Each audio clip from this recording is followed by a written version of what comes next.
Trinity Scott with Overnight Games. Today I'm going to teach you how to play Century Golem Edition, published by Plan B Games, designed by Emerson Matsuki. This is a 2 to 5 player game and it plays from 30 to 45 minutes. Let's get started. Now we're going to do the game setup for Century Golem Edition.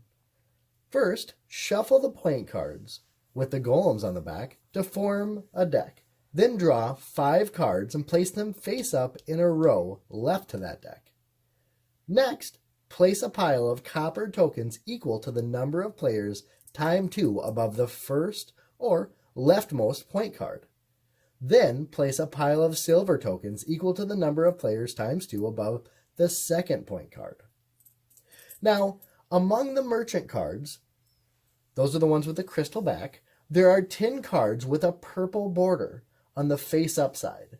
These are the starting cards. Among them, each player gets 1 Create 2 and 1 Upgrade 2 card to form their starting hand as shown.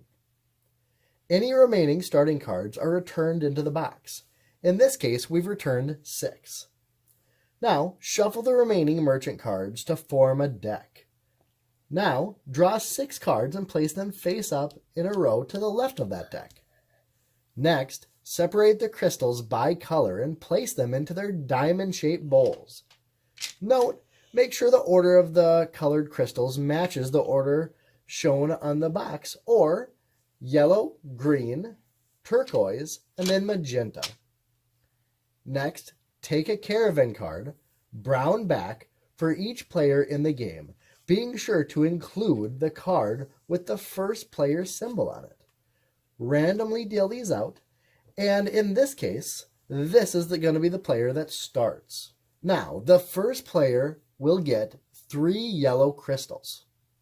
Because the first player has a slight advantage, they're going to get less crystals to begin with. The second player gets 4 yellow crystals. Now, if you were playing with more players, the third player would get 4 crystals. The fourth player would get 3 yellow crystals and 1 green crystals, as would the fifth player. Alright, taking a turn. Century is played over a series of rounds. Each player will take 1 turn each round, starting with the first player and going clockwise. On a player's turn, he must perform one of the following actions. Either play a card from your hand, acquire a merchant card in the bottom row, rest, which means you take all previously played cards and put them back in your hand, or claim a point card. To acquire a merchant card, first, pay for it by placing any crystal from your caravan on each merchant card to the left of the card you are acquiring, and then take that merchant card into your hand. Note, when acquiring the leftmost merchant card, no crystals are placed. The card is for free. Once you acquire a card, scoot all of the cards to the left and flip over 1 card to take that last one's place. You will always have 6 merchant cards face up. Acquiring a merchant card and placing it into your hand, any crystals that were on the card are placed in your caravan.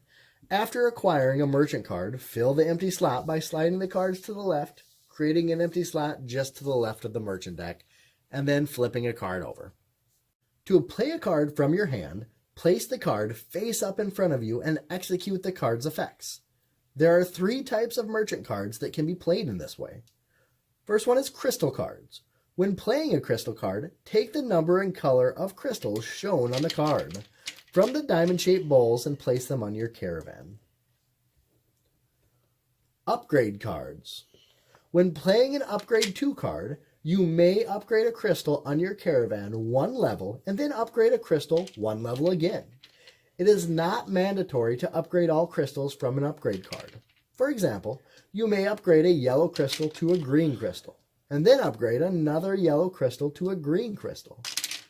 Or you can upgrade a yellow crystal to a green crystal and then upgrade that green crystal to a turquoise crystal. Trade cards.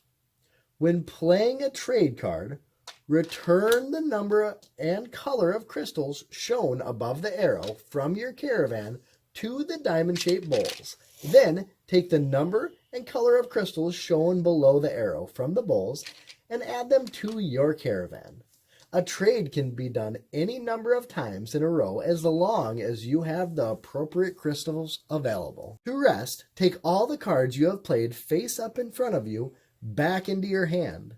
This allows players to build their merchant cards hand as the game evolves, a mechanism called hand building.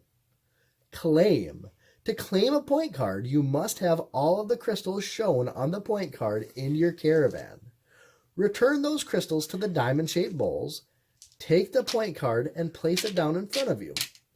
After claiming a point card, fill the empty slot by sliding the cards to the left, creating an empty slot just left of the point card deck.